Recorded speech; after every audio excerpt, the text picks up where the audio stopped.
Hello aspirant, स्वागत है आप सब लोगों का यूपीएससी विद पायल गुप्ता में। अभी तक हम लोगों ने कंक्वेस्ट ऑफ पंजाब को कवर कर लिया था, लेकिन एंग्लो सिख वॉर्स हमारी पेंडिंग है, उसे हम आज के सेशन में करेंगे।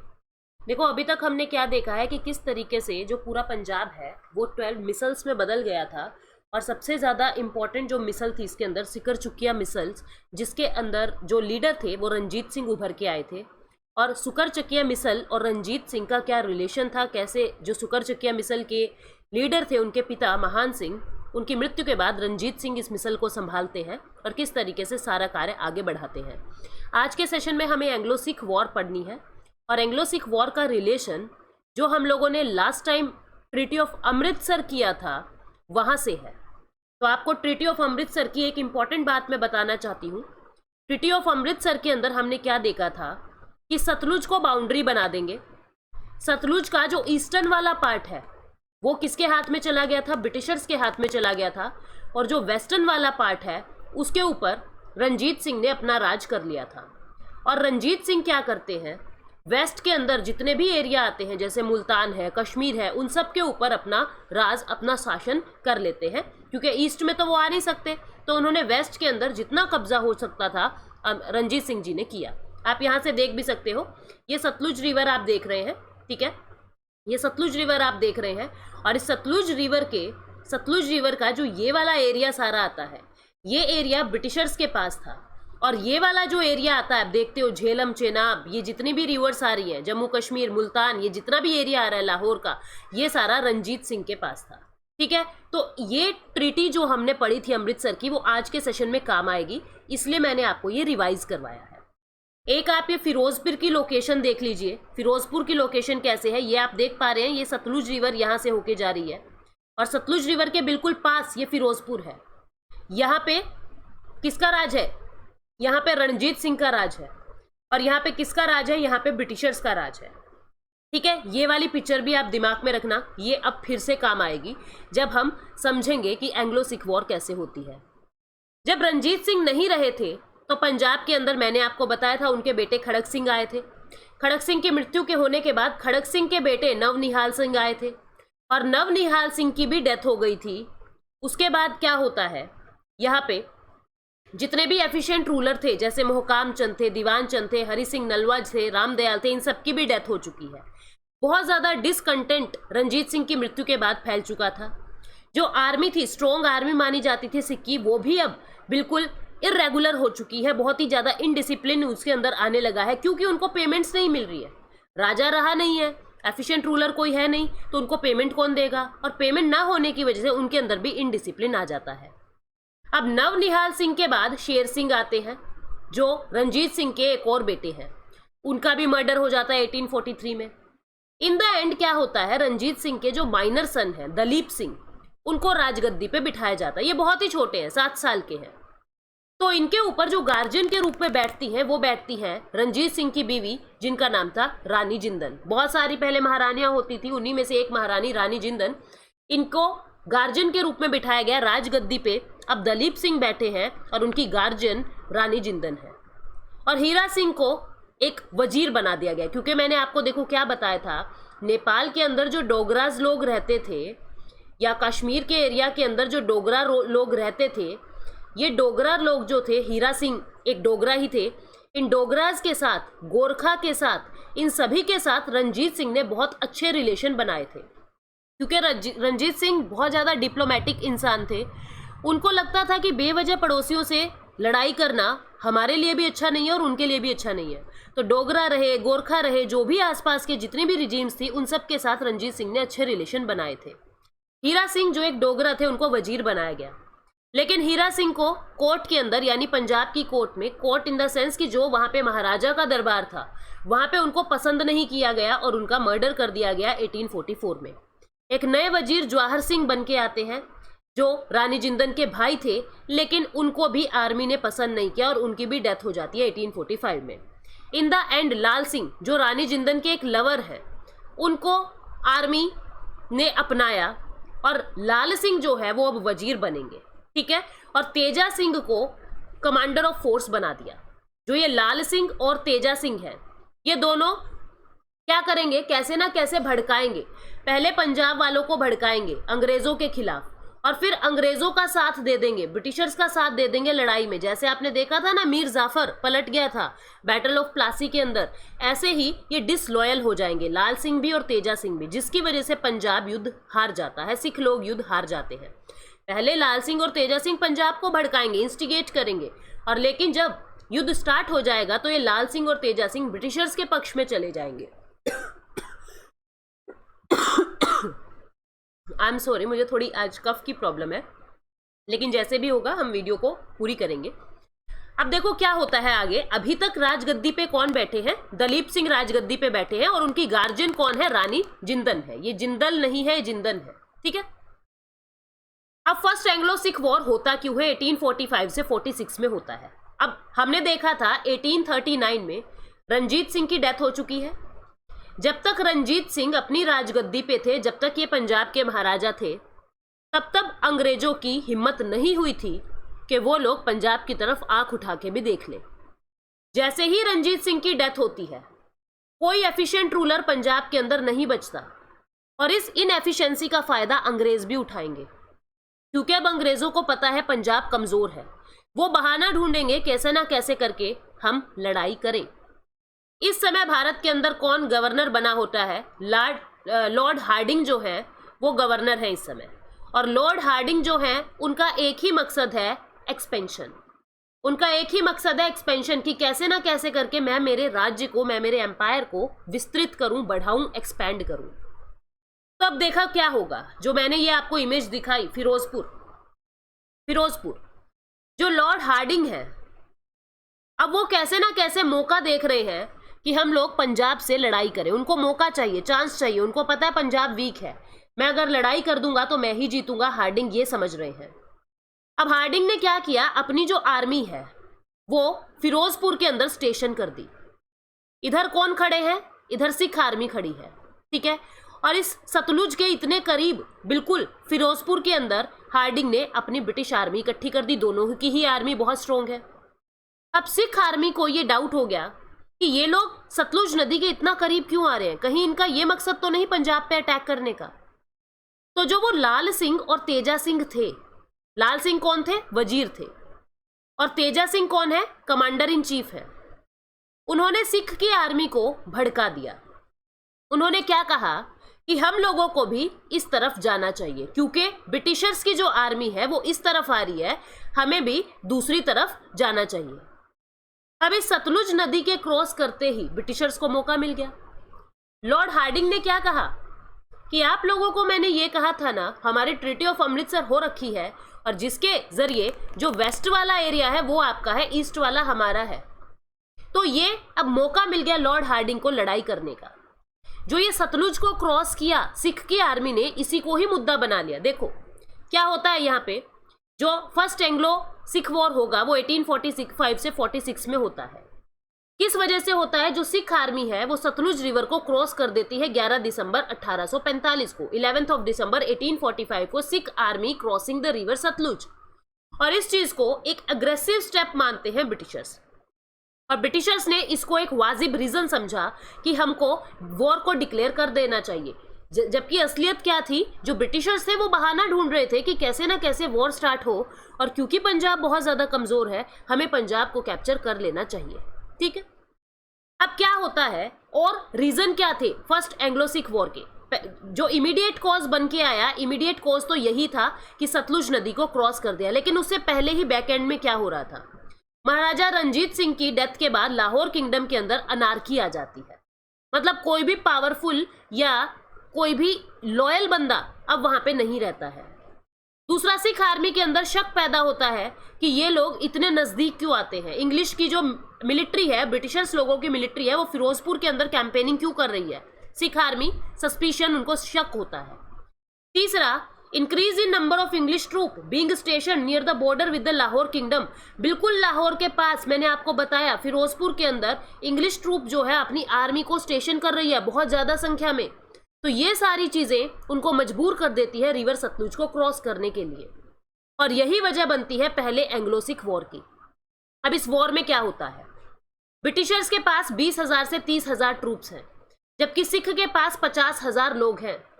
लेकिन एक मछली सारे तालाब को गंदा कर देती है, ये कहावत सुनी होगी। यही काम लाल सिंह और तेजा सिंह ने किया। लाल सिंह और तेजा सिंह ने बीच में ही ट्रेचरी कर दी, यानी डिसलॉयलिटी दिखा दी, जाके अंग्रेजों के साथ मिल गए। और इसकी वजह से अब देखो, पंजाब एम्पायर, सिख एम्पायर बहुत बड़ा था। मैंने आपको बताया था अलग अलग 12 टुकड़े बटे हुए थे, 12 स्टेट्स बटे हुए थे। अलग अलग फ्रंट पे अलग अलग जगह पे लड़ाई हो रही थी। जो वॉर था वो अलग अलग एंड पे हो रहा था।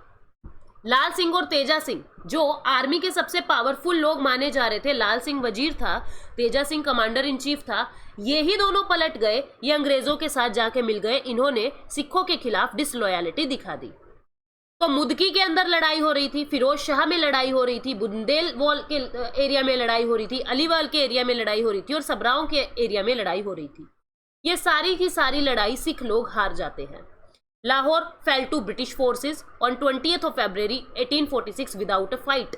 लड़ाई हुई ही नहीं, इनकी डिसलॉयलिटी की वजह से, इनकी धोखाधड़ी की वजह से लाहौर जो है, यानी कि जो सिख आर्मी है, वो ब्रिटिशर से हार जाती है। अब हार जाती है तो क्या होता है, जो ये ब्रिटिशर्स की आर्मी थी वो उनकी कैपिटल के अंदर, मैंने आपको बताया था ना, रिलीजियस कैपिटल किसको बनाया था, रिलीजियस कैपिटल कौन थी सिखों की, अमृतसर। मैंने आपको बताया है, रंजीत सिंह ने रिलीजियस कैपिटल अमृतसर बनाई थी, और जो एडमिनिस्ट्रेटिव या मैं कहूं जो पॉलिटिकल कैपिटल थी वो थी लाहौर। अब जो सिख आर्मी है, जो ब्रिटिश आर्मी है, सिखों को हराकर लाहौर में पहुंच जाती है और वहां पे इन लोगों के साथ एक ट्रीटी करते हैं, treaty of Lahore 8th of March 1846 को।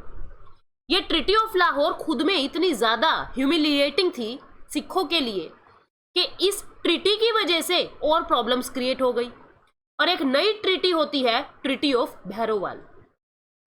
तो पहले हम ये देखते हैं कि ट्रीटी ऑफ लाहौर में ऐसा क्या था कि हमको एक और ट्रीटी करनी पड़ी। ये जो ट्रीटी है वो 8th of March 1846 को होती है। बहुत ही ज्यादा ह्यूमिलिएटिंग ट्रीटी है, मतलब कि सिखों को बहुत ज्यादा इंसल्टेड फील हो रहा है।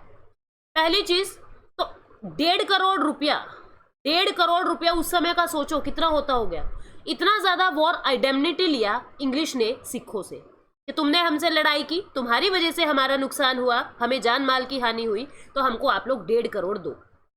जो जलंधर का दोआब है ब्यास और सतलुज के बीच में, वो कंपनी ने अपने हाथ में ले लिया। ठीक है। जो ब्रिटिश रेजिडेंट है Henry Lawrence was to be established at Lahore. Lahore के अंदर हेनरी लॉरेंस के अंडर एक ब्रिटिश रेजिडेंट को छोड़ दिया। मतलब जो हेनरी लॉरेंस है उन्होंने अपनी तरफ से ब्रिटिश रेजिडेंट को लाहौर के अंदर एस्टैब्लिश कर दिया, वहां पे स्टेशन कर दिया। सिख आर्मी की जो स्ट्रेंथ है उसको रिड्यूस कर दिया गया। दलीप सिंह को रूलर बनाए रखा, दलीप सिंह को रूलर बनाए रखा, लेकिन उनके हाथ से सारी पावर ले ली। और रानी जिंदन को भी कहा कि तुम अगर गार्जियन बन के रहना चाहती हो तो रहो, कोई दिक्कत नहीं है, लेकिन वजीर लाल सिंह ही रहेंगे। क्यों लाल सिंह ही रहेंगे? क्योंकि ये वही लाल सिंह है जिसने ब्रिटिशर्स का साथ दिया था। कहा लाल सिंह वजीर रहेंगे, दलीप सिंह रूलर रहेंगे, और रानी जिंदन जो है वो आप रीजेंट की तरह रह सकती हो, गार्जियन की तरह रह सकती हो, हमें कोई दिक्कत नहीं है, लेकिन जो हमारा ऑफिशियल है सारे डिसीजन उसके अकॉर्डिंग होंगे। सिख जो है वो इतने गरीब हो चुके थे कि वो इतनी बड़ी अमाउंट वॉर इंडेमनिटी वाली नहीं दे सके। वॉर इंडेमनिटी की जो अमाउंट थी 1.5 करोड़, वो सिख नहीं पे कर सके।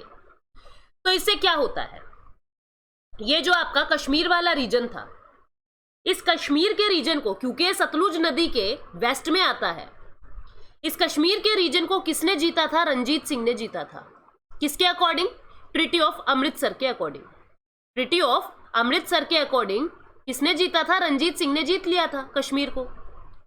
अब एक डोगरा व्यक्ति, एक डोगरा रूलर जिसका नाम था गुलाब सिंह, ये गुलाब सिंह फर्स्ट एंग्लो सिख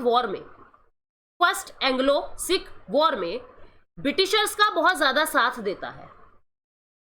अब ब्रिटिशर्स क्या सोचते हैं, जैसे हमने मराठा को ज्योग्राफिकली तोड़ा था, हम पंजाब को ज्योग्राफिकली तोड़ते हैं। पंजाब को अगर ज्योग्राफिकली तोड़ दिया, इन लोगों की यूनिटी अगर हम लोगों ने खत्म कर दी, तो हम लोगों को पंजाब कैप्चर करना बहुत आसान हो जाएगा। तो ब्रिटिशर्स ने क्या डिसीजन लिया? 1.5 करोड़ रुपया मांगा सिखों से, जानबूझ के इतनी बड़ी अमाउंट मांगी ताकि सिख लोग दे ही ना सके। और क्या कहा कि आप इतनी अमाउंट नहीं दे पा रहे हो तो आप ऐसा करो, ये कश्मीर हमें दो, ये कश्मीर हमें दो, और जो ये कश्मीर है ये हम किसको दे देंगे, इसको गुलाब सिंह को दे देंगे। ये गुलाब सिंह कौन है? ये वो व्यक्ति है, एक डोगरा रूलर है।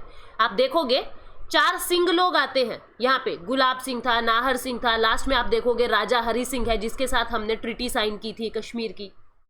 तो गुलाब सिंह को ये कश्मीर दे दिया जाता है। और ये बात सिखों को बिल्कुल पसंद नहीं आती कि जो कश्मीर हमारे महाराजा रंजीत सिंह ने जीता था वो आप किसी और ही पर्सन को दे रहे हो, गुलाब सिंह को दे रहे हो। ये चीज उन्हें पसंद नहीं आती। यानी transfer of Kashmir to Gulab Singh 16 मार्च 1846 को। अब इस ट्रीटी के अंदर क्या क्या प्रॉब्लम थी, चलो कोई बात नहीं, पैसे ले लिए, हमारा एरिया ले रहे हो, कोई दिक्कत नहीं है। इसमें दिक्कत किस किस को हुई? एक तो हुई लाल सिंह को इस ट्रीटी से। इसको क्यों दिक्कत हुई? ये कह रहे हैं यार मैंने तुम्हारा इतना बड़ा साथ दे दिया फर्स्ट एंग्लो सिख वॉर में और तुम हमें कुछ नहीं दे रहे हो, तुम गुलाब सिंह को कश्मीर दे रहे हो, ये क्या तरीका हुआ? मैं तो पहले भी वजीर था, अब भी वजीर बन के रह गया, मुझे तो कुछ भी नहीं मिला। तो लाल सिंह को इस ट्रीटी के बारे में कुछ भी पसंद नहीं आया। ये अब बगावत कर देगा अंग्रेजों के खिलाफ। दूसरी चीज, सिख के जितने भी मिसल्स के लोग थे, सिख के जितने भी रूलर थे, अलग अलग मिसल के जितने भी लोग थे सिखों के अंदर जो एफिशिएंट लोग थे, क्या वो पसंद करेंगे कि उनके महाराजा का जीता हुआ शासन कश्मीर किसी थर्ड पर्सन के पास चला जाए? तो ये चीजें किसी को भी अच्छी नहीं लग रही थी। तो लाल सिंह हो, चाहे रानी जिंदोन हो, चाहे पंजाब के सिख के लोग हो, उन सब लोगों ने अंग्रेजों के खिलाफ बगावत कर दी। और इस बगावत को देखकर, इस लड़ाई को देखकर एक और ट्रीटी साइन होती है। कौन सी ट्रीटी साइन होती है? Treaty of Bhairowal. ये ट्रीटी ऑफ भैरोवाल दिसंबर 1846 को साइन होती है। क्योंकि ट्रीटी ऑफ लाहौर की वजह से बहुत ज्यादा डिससेटिस्फैक्शन था, इस वजह से ट्रीटी ऑफ भैरोवाल साइन होती है।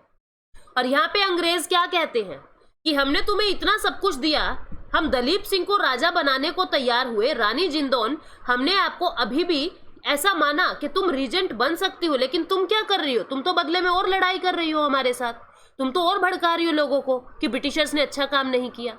तो ऐसा करो, तुम अपना सामान पैक करो और यहाँ से चलती बनो। तो रानी जिंदन को एज अ गार्जियन हटा दिया। दलीप सिंह अभी भी रूलर है, लेकिन रानी जिंदन को वहां से हटा दिया। और क्या कहा? पंजाब को संभालने के लिए काउंसिल बनेगी रिजेंसी की। उसके अंदर 8 सिख सरदार होंगे उस काउंसिल में, लेकिन उस 8 सिख सरदार के ऊपर हेनरी लॉरेंस होंगे। उन 8 सिख सरदारों के ऊपर हेनरी लॉरेंस होंगे।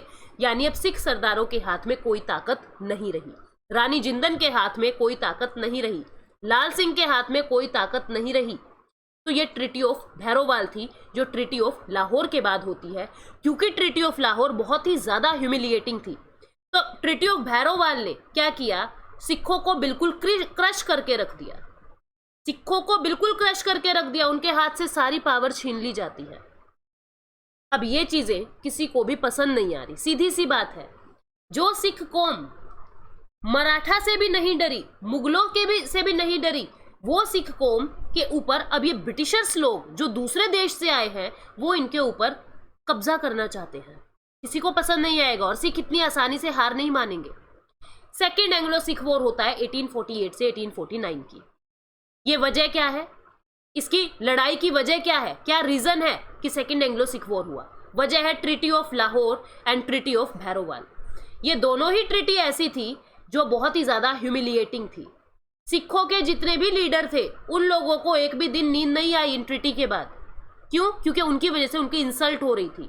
रीजन उनका और गुलाब सिंह मजे कर रहा है ना? रीजन उनका और कोई और उसके ऊपर रूल कर रहा है, इनको पसंद नहीं आएगा।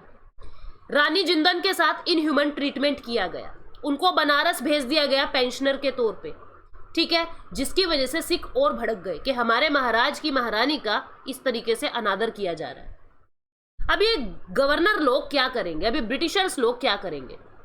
ये देख रहे हो आप मुल्तान, ये सतलुज रिवर देख रहे हो पर्पल कलर में, यहाँ पे आपको दिख रहा है। ये सारा रीजन किसका था? ये रंजीत सिंह का रीजन था। और इसी रंजीत सिंह के रीजन में ये मुल्तान नाम का क्षेत्र आता था। मुल्तान के गवर्नर को बदल रहे हैं अब ब्रिटिशर्स। मुल्तान का गवर्नर कौन था? मुलराज था। मुलराज था मुल्तान का गवर्नर, और इसकी जगह अब ब्रिटिशर्स अपने ही किसी चमचे को बिठा रहे हैं। तो जो मुल्तान के लोग हैं, जो मुल्तान की आर्मी है, उनको ये बात पसंद नहीं आएगी कि हमारे गवर्नर को हटा के आप किसी और गवर्नर को बिठा रहे हो। और सेकेंड एंग्लो वॉर के समय लॉर्ड डलहौजी जो हैं वो भारत के अंदर गवर्नर जनरल बन के आ चुके हैं। लॉर्ड डलहौजी है, लॉर्ड हार्डिंग नहीं रहे, अब लॉर्ड डलहौजी आ चुके हैं। लॉर्ड डलहौजी ने देखा यार मुल्तान वालों की इतनी हिम्मत कि अपने गवर्नर के लिए ये हमारे खिलाफ बगावत कर रहे हैं। लॉर्ड डलहौजी को मौका मिल गया दूसरी लड़ाई करने का और सिखों को बिल्कुल क्रश करने का। मुलराज जो मुल्तान का गवर्नर था उसको रिप्लेस कर रहे थे, किससे? दूसरे ऑफिशियल से। और इसकी वजह से क्या करते हैं, जो मुलराज हैं, जो मुल्तान के गवर्नर थे, वो 2 इंग्लिश ऑफिसर्स को मार देते हैं। शेर सिंह को भेजा गया ताकि वो रिवोल्ट को सप्रेस कर सके। अब वहां पे क्या हो रहा है, मुलराज ने क्या किया, जो मुल्तान का गवर्नर था उसने ब्रिटिश ऑफिशियल मार दिए। अब ये चीज लॉर्ड डलहौजी से बर्दाश्त नहीं होगी कि तुम लोग हमारे ऑफिशियल्स को मार रहे हो। वहां पे लॉर्ड डलहौजी ने शेर सिंह को भेजा। शेर सिंह कौन है? ब्रिटिशर्स की फेवर में रहता है कि रिवोल्ट को कैसे ना कैसे सप्रेस करो। लेकिन इस शेर सिंह ने भी मुलराज का ही साथ दिया। अब इसकी वजह से जो वहां की आर्मी थी मुल्तान की, वो ब्रिटिशर्स के खिलाफ लड़ाई करेगी। ठीक है, और ये वजह बनती है immediate cause of the second Anglo Sikh war. ये वजह बनती है। गवर्नर जनरल कौन है? लॉर्ड डलहौजी है। बहुत ज़्यादा एक्सपेंशनिस्ट थे इनकी नेचर भी। इनको बस ये था मुझे पंजाब कैसे ना कैसे करके अनिक्स करना है। अब मुझे पंजाब पे पूरा कब्जा चाहिए, कोई दलीप सिंह, कोई रानी नहीं चाहिए, मुझे पूरा पंजाब चाहिए। और इस पंजाब को मैं एक बफर स्टेट बनाऊंगा ताकि जितने भी रशिया से मुझे डर है, अफगानिस्तान के रास्ते से जो भी लोग आ सकते हैं, वो इस पंजाब में जो करें, पंजाब शॉक एब्जॉर्बर की तरह काम करें। ठीक है, इस लड़ाई में क्या होता है, ये लड़ाई भी अलग अलग जगह पे हो रही है। लॉर्ड डलहौजी खुद पंजाब की तरफ प्रोसीड करते हैं फाइनल अनिक्सेशन ऑफ पंजाब के लिए। 3 इंपॉर्टेंट बैटल होती है अलग अलग जगह पे। Battle of Ramnagar, battle of Chillianwala, battle of Gujrat. Battle of Ramnagar Britishers की तरफ थे, ब्रिटिशर्स की तरफ से थे सर ह्यूग गो, और कमांडर इन चीफ जो थे कंपनी के वो थे सर ह्यूग गो। ये जो है बैटल ऑफ रामनगर, इसको लेड कर रहे थे। बैटल ऑफ चिल्हनवाला जनवरी 1849 में होती है। बैटल ऑफ गुजरात फरवरी 21 1849 को 1849 को होती है। और in the end battle of Gujarat में रावलपिंडी यहाँ पे सिख आर्मी ने सरेंडर कर दिया। और यहाँ पे एक सिख बुजुर्ग व्यक्ति ये बोलते हैं कि राजा रंजीत सिंह आज मरे हैं, क्योंकि ऐसा कभी नहीं हुआ कि सिखों ने किसी के सामने सरेंडर किया है। लेकिन हालात इतने बुरे हो गए थे ब्रिटिशर्स के सामने कि सिख की आर्मी को भी सरेंडर करना पड़ा। ठीक है, और जो जितने भी पंजाब के अफगान अलाइज थे उनको भी इंडिया से बाहर भेज दिया गया। ठीक है, इससे क्या होता है, अब इस सेकंड एंग्लो सिख वॉर के बाद क्या होता है, सिख आर्मी ने सरेंडर कर दिया। ठीक है, शेर सिंह ने भी सरेंडर कर दिया जो मुलराज का साथ दे रहा था। पंजाब का एनेक्सेशन कर लिया गया लॉर्ड डलहौजी के द्वारा। लॉर्ड डलहौजी को काफ़ी प्रेज की गई ब्रिटिश पार्लियामेंट के अंदर, क्योंकि पंजाब एक ऐसा क्षेत्र था जिसको हथियाना बहुत ही मुश्किल था, और लॉर्ड डलहौजी के टाइम पे ये काम होता है। अब पूरा पंजाब, क्योंकि पंजाब एम्पायर बहुत बड़ा है, पूरे पंजाब को 3 बोर्ड मेंबर के अंदर कंप्राइज कर दिया गया। 3 बोर्ड मेंबर कौन थे? Henry Lawrence, John Lawrence, Henry Lawrence, John Lawrence और चार्ल्स मेंसल। इन 3 लोगों को बोर्ड का मेंबर बनाया गया। 3 मेंबर बोर्ड बनाया गया पंजाब को गवर्न करने के लिए, हेनरी लॉरेंस, जॉन लॉरेंस और चार्ल्स मेंसल। 1853 में इन 3 मेंबर के बोर्ड को हटाया और पंजाब को एक चीफ कमिश्नर स्टेट बना दिया। और पहला चीफ कमिश्नर जो बनाया गया वो जॉन लॉरेंस बनाया गया। पंजाब का पहला चीफ कमिश्नर जॉन लॉरेंस बन के आता है। तो ये आपकी एंग्लो सिख वॉर थी। सिग्निफिकेंस क्या थी यहाँ पे? इस वॉर में क्या देखने को मिला? एक तो म्यूचुअल रिस्पेक्ट देखने को मिली। ब्रिटिशर्स को पता है सिख आर्मी बहुत स्ट्रोंग है, सिख को पता है ब्रिटिशर्स आर्मी बहुत स्ट्रोंग है। जब तक हालात बहुत खराब नहीं हुए, दोनों डिप्लोमेसी से खेलते रहे, एक दूसरे की पावर का, एक दूसरे के टैक्टिक्स का आदर कर रहे थे। दोनों बहुत ही डिप्लोमेटिक चालाकी से खेलते रहे। जब हालात बिल्कुल बदल गए, सारी ही चीजें इंग्लिश के फेवर में आ गई, लड़ाई तब होती है। ठीक है, ये जितनी भी एंग्लो सिख वॉर हमने पढ़ी है, आप लोग इनके इमीडिएट कॉज को याद रखना, कौन सी ट्रिटी कब हो रही है उसे याद रखना, और किस डेट को हो रही है वो चीज़ें आप याद रखोगे। आज ही मैं शाम तक इनकी एडमिनिस्ट्रेटिव पॉलिसी के ऊपर एक और वीडियो बना दूंगी, और उसी एडमिनिस्ट्रेटिव वीडियो के साथ ही मैं जो नॉर्थ ईस्ट का इन्होंने, जैसे एंग्लो नेपलीज वॉर थी, एंग्लो बर्मीज वॉर थी, वो छोटी छोटी वॉर्स हैं, वो भी मैं उसी वीडियो में इंक्लूड कर दूंगी। यानी आज हम चैप्टर नंबर 5 को कंप्लीट कर लेंगे। ठीक है एस्पिरेंट्स, मैं थोड़ी सी इरेगुलर रहती हूँ, दिक्कत है थोड़ी, काम की ज़्यादा बर्डन मेरे ऊपर आया हुआ है, बट नो वरीज, बहुत जल्दी हम लोग रेगुलर हो जाएंगे। वैसे मैंने खुद के अंदर ही एक रेजोल्यूशन लिया है कि हम लोग अब रोज़ाना एक वीडियो तो कम से कम करेंगे ही करेंगे, लेकिन आज चैप्टर नंबर 5 को मैं कंप्लीट कर दूंगी। जो भी नए एस्पिरेंट्स जो है मेरे साथ जुड़े हैं, वो यूपीएससी विद पायल गुप्ता, ये मेरा टेलीग्राम चैनल है, इसको ज्वाइन कर सकते हो, और फेसबुक पे मुझे आप लोग ज्वाइन कर सकते हो, GS with Payal Gupta. GS with Payal Gupta ये मेरा फेसबुक पे पेज है। और मैं माफ़ी चाहूँगी, आपको इतनी इनकन्वीनियंस हो रही है क्योंकि वीडियोस रेगुलर नहीं मिल पा रही है, लेकिन मेरी कोशिश पूरी रहेगी कि हम लोग रेगुलरिटी से काम करें। ठीक है, और थैंक यू सो मच, आप लोग बहुत सपोर्ट करते हैं, बहुत रिस्पेक्ट देते हैं, thank you so much, take care and bye bye.